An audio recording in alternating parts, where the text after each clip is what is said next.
Turkey's account deficit has reached a new record, increasing to 9.8 billion in January. It's struggling to recover from last month's devastating earthquake as the death toll passes 48,000. Istanbul is taking action to plan for what experts warn are inevitable future earthquakes.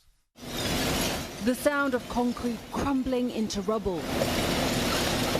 This time by design. This demolition, part of a grand regeneration project. The city of Istanbul preparing for what experts warn is an inevitable earthquake. Tens of thousands of homes are currently in the process of being evaluated for their safety as residents grow increasingly concerned. Honestly, I am afraid, Mujdat tells me. I think residents would feel more relieved if precautions were taken immediately.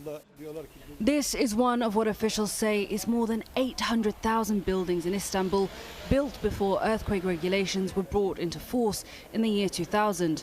And authorities say at least half of all buildings assessed so far have been placed under high-risk categories.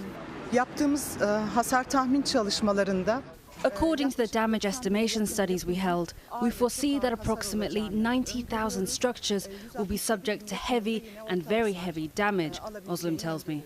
Well, in this vast city of around 16 million people, the threat of a major earthquake looms large. A fault line beneath the Sea of Marmara, just 20 kilometers from the city at its closest point, could cause untold damage if it were to break. And while experts predict the magnitude of such an earthquake could be anywhere between 7.2 and 7.8, there is no telling when the earthquake might strike. If a major earthquake doesn't happen in the next 20 years, we'd be really surprised. So it's that close. There is no way to predict it. The sensible thing is to get prepared for it.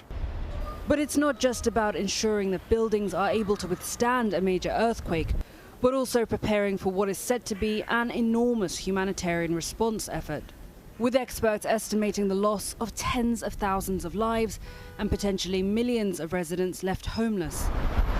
It is an immense challenge for this metropolis, particularly when it comes to communities like this one, with many homes here built without permissions and without structural guarantees.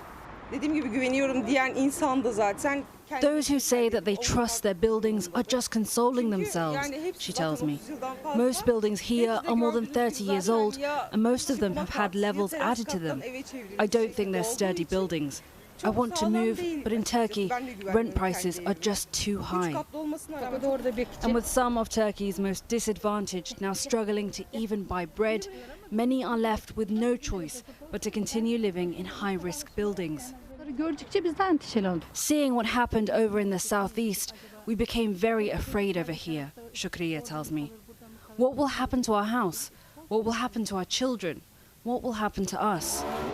Questions many Istanbul residents are now asking themselves, as concerns mount over how much time is left for this historic city to prepare for the unimaginable.